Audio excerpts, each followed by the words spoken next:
And welcome back to another video. Today I'm here with Nick. Hello. And we're going to be doing some reaction videos to some scary nights. Scary nights. Okay, so let's get started. Okay, so we're going to be reacting. Why is the same person speaking? We're going to be reacting to this video. Three creepy true school lockdown stories. Okay, so something you guys have been requesting the hell out of for a long time. It took a lot of time, but I finally found 3 stories that take place during school lockdowns.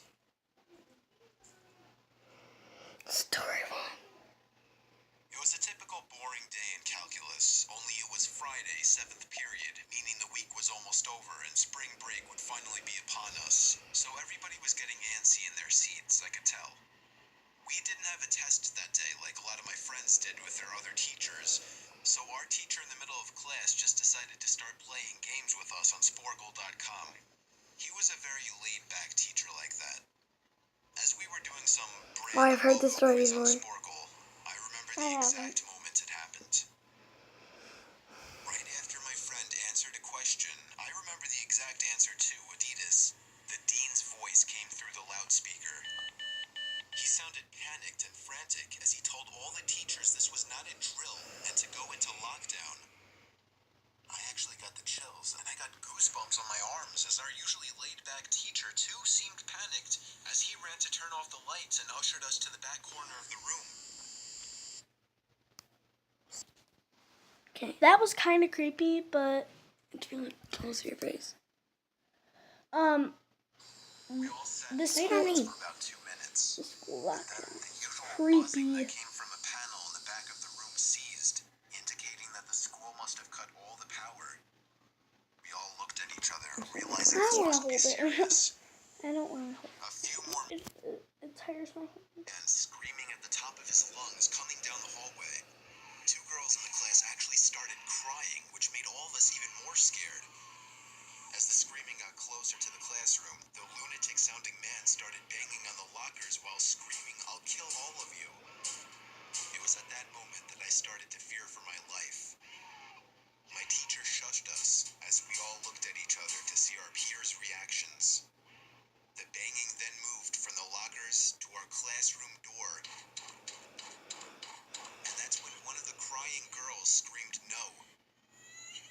The banging on the door only grew worse as the man started screaming, "Open up." 2 of the girls in the class were crying out loud now. It felt like an eternity that man was pounding at the door, but eventually he finally continued down the hallway screaming like a mentally insane person until we could not hear him anymore. I'd say 10 minutes later, though it felt like half an hour given the situation, the dean came back on the loudspeaker explaining the situation, which was surprising for him to do. He explained that some apparently mentally unstable person entered the building and assaulted the woman sitting at the front desk, causing her to flee the building screaming, and staff wasn't sure if the man was armed or not. Now, this was before the school had cameras or could afford proper security, so the school was wide open to something like this happening. The staff had done a sweep of all the hallways and classrooms and couldn't find him, so the dean instructed the teachers to resume teaching, but to keep all the doors locked, and to not let any students leave for any reasons.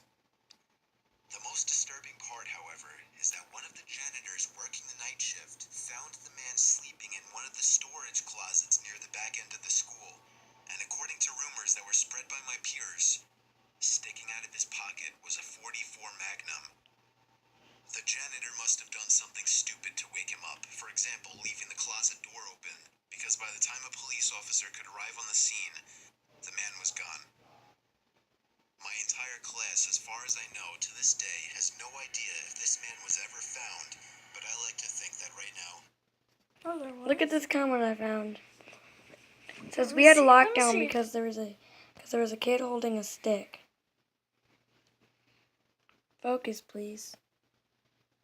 He's focusing. It's not focusing. I think you can read. Oh, there we go. We had a lockdown because there was a kid holding a stick. That's funny. Okay. He's being given the proper help that he needs. Okay.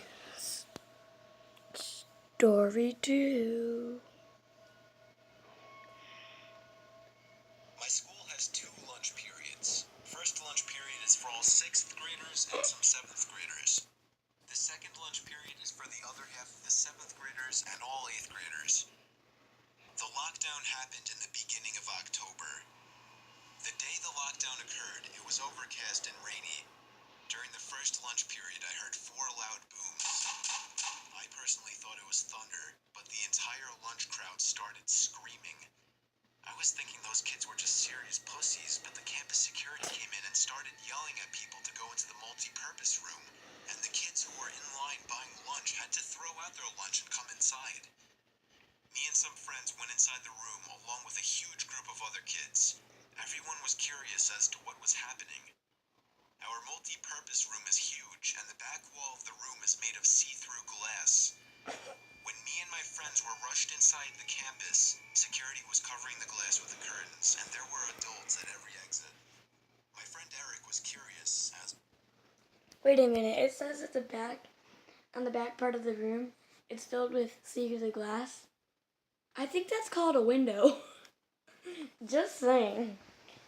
Not a big thing, see-through glass. I mean, that's what it is, but you could have just called it a window.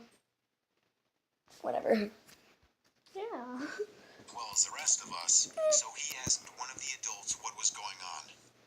When he came back, he said, "You know how right in front of Oh yeah, and all campus those there's weird those colors is houses?" actually the video, not my I camera. replied, "Yeah.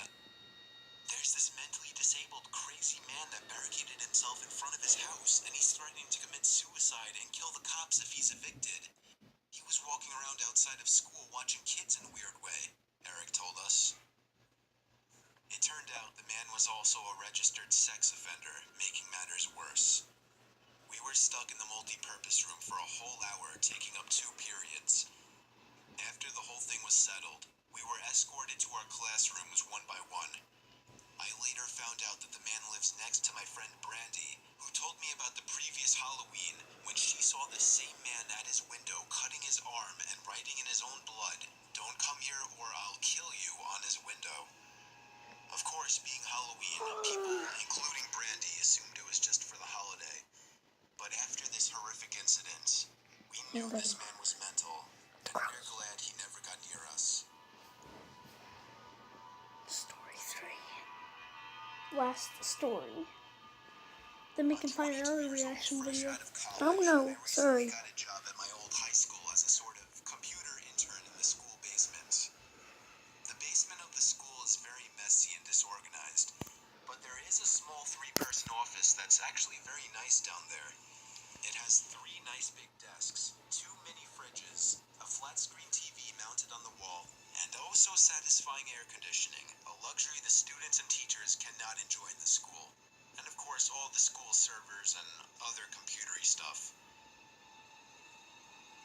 I got the job because 3 of my old computer teachers flat out adored me.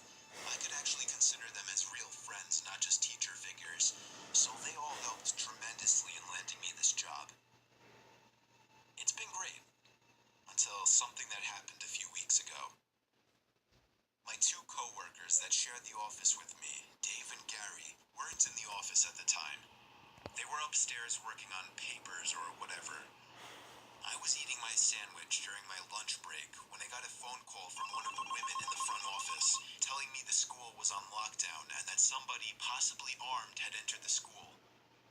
There wasn't much that I could do other than turn off the lights because, surprisingly, as nice as it was, it didn't have an actual door to it, just a big opening, and the door to the This whole is basement scary, didn't even have a guys. working lock. For my own safety, I did turn off all the lights in the office and my computer screen. I kept my phone on the desk, texting both Gary and Dave, but they wouldn't respond. I sat down there in the dark, playing games on my phone for like 20 minutes, waiting for the call from up front to tell me to resume working.